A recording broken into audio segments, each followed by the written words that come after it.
और रिपोर्टर धमाका में सबसे पहले बात करते हैं इस खबर की, क्योंकि अमेठी रायबरेली सीट पर अभी भी सस्पेंस बरकरार है कांग्रेस की ओर से। अभी तक उम्मीदवार उतारे नहीं गए।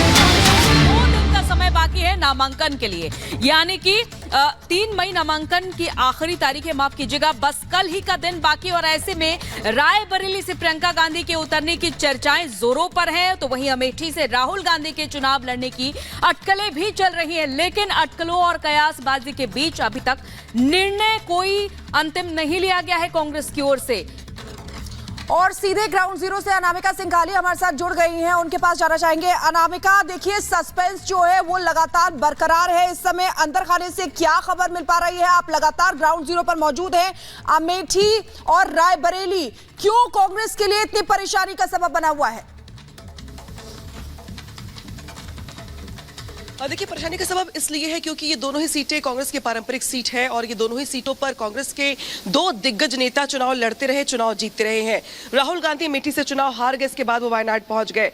अब इस बार दरअसल दुविधा इस बात को लेकर के कि अगर चुनाव लड़ते हैं, हार जाते हैं तो प्रतिष्ठा दांव पर लग जाएगी, बेइज्जती हो जाएगी, घर वापसी को लेकर तमाम सवाल खड़े हो जाएंगे, गढ़ छूट जाएगा। दूसरा ये कि जब हम प्रियंका गांधी के चुनाव लड़ने की बात करते हैं रायबरेली से, तो रायबरेली सीट सोनिया गांधी की सीट रही है, तो लड़ना और हारना यहाँ पर ये साख को दांव पे लगाने जैसा हो जाएगा। ना लड़ना, बैकफुट पर आ जाना, सीट पर बच करके भाग जाने जैसा हो जाएगा।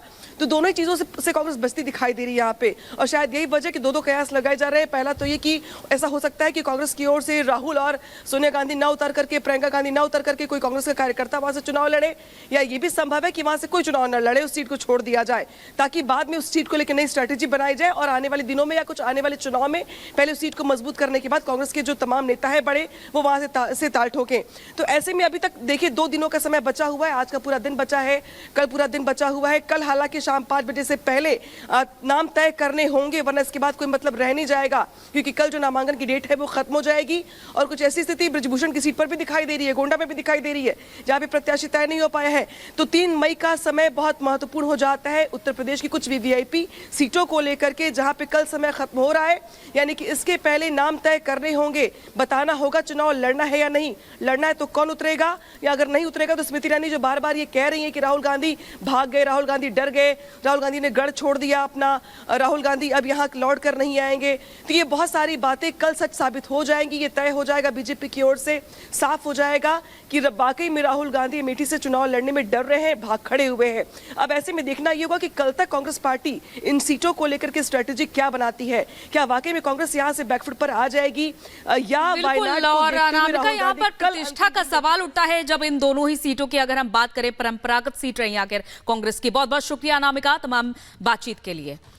तो देखिए, उत्तर प्रदेश की 3 सीटों पर नामांकन की आखिरी तारीख 3 मई है, यानी कि कल है, लेकिन अब तक प्रत्याशियों का पता नहीं है। इनमें से 2 सीटों पर न सिर्फ सबकी नजरें टिकी हुई हैं, बल्कि सवाल उठ रहे हैं कि ये तो परिवार का गढ़ है, फिर क्यों डर लग रहा है।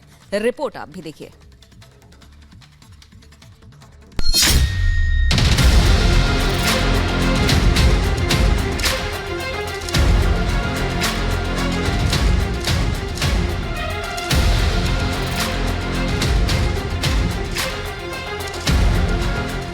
तारीख को लगन बहुत है न्यौता करेंगे और 29 से दामन दाम मचा देंगे। जन भावना है कि गांधी परिवार का लड़े, और मेरी भी यही भावना है। बैठक पर बैठक, लेकिन फैसला कुछ नहीं, और नतीजा अब भी सस्पेंस बरकरार है। बात उन 2 सीटों की जो कांग्रेस का गढ़ रही हैं, लेकिन फिर भी उन्हें उम्मीदवारों को चुनने में डर लग रहा है। अमेठी और रायबरेली, जो दोनों सीटें गांधी परिवार का गढ़ कही जाती हैं, इन्हीं सीटों से कांग्रेस के तमाम दिग्गज जनता के आशीर्वाद से कई बार संसद पहुंचे, लेकिन 24 के चुनावी महासमर में इन दोनों सीटों पर प्रत्याशियों का अब तक पता नहीं है। नामांकन की तारीख आई, प्रत्याशी का पता नहीं, परिवार का गढ़, फिर क्यों लग रहा डर। अमेठी और रायबरेली सीट पर नामांकन की आखिरी तारीख 3 मई है, लेकिन कांग्रेस अभी तक अपना प्रत्याशी नहीं चुन पाई है। चर्चा इस बात पर हो रही है कि क्या अमेठी से राहुल गांधी चुनाव लड़ेंगे, और क्या रायबरेली से प्रियंका गांधी की चुनावी लॉन्चिंग होगी। नहीं, चुनावी समीकरण, क्योंकि अभी हमारे कैंडिडेचर को लेके कि रायबरेली से कौन लड़ेगा वहां से लड़ेगा। अभी तक कोई निर्णय नहीं हुआ। जन भावना है कि गांधी परिवार का लड़े और मेरी भी यही भावना है कि गांधी परिवार से यहाँ लड़े।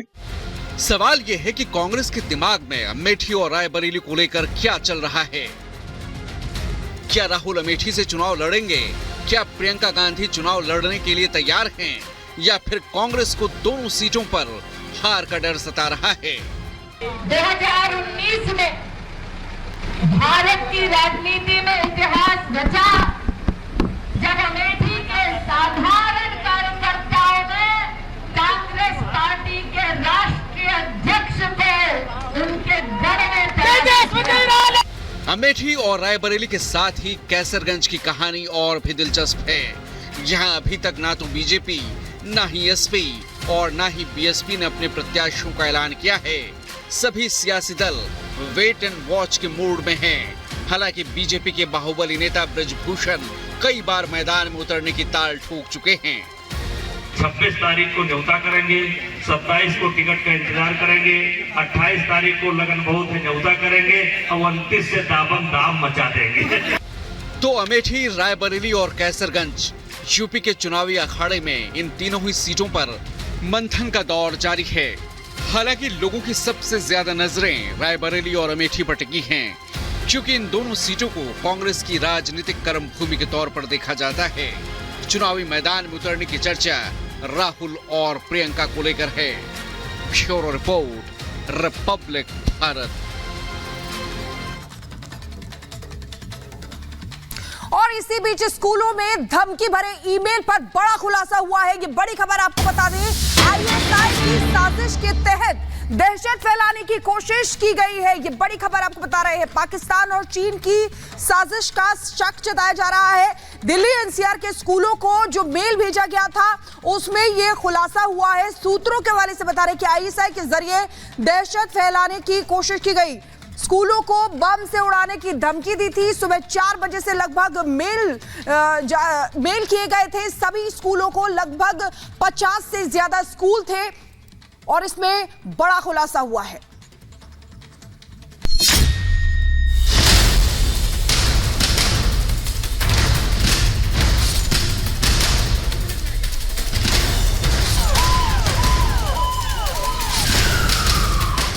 मॉस्को से स्कूल में धमाके का ईमेल।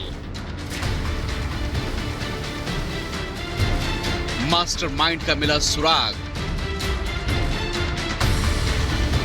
पाक की साजिश, चीन का प्लान। बम निरोधक दस्ता, दमकल की गाड़ियां, एम्बुलेंस, स्कूलों में सर्च अभियान और डरे सहमे बच्चे। तस्वीरें बुधवार की हैं जब दिल्ली एनसीआर के कई स्कूलों को खाली कराने के बाद बम का पता लगाने के लिए बारीकी से कोने कोने की तलाश ली गई। दिल्ली को आखिर कौन दहलाना चाहता था? कौन पैनिक फैलाना चाहता था? बम होने की धमकी से दिल्ली एनसीआर के स्कूलों में हड़कंप मचा था, लेकिन चप्पा चप्पा खंगालने के बाद भी बम की सूचना फर्जी निकली, क्योंकि सभी स्कूलों में अच्छी से जांच पड़ताल के बाद भी कुछ नहीं मिला था। लेकिन अब सवाल ये था कि आखिर ये हरकत किसने की?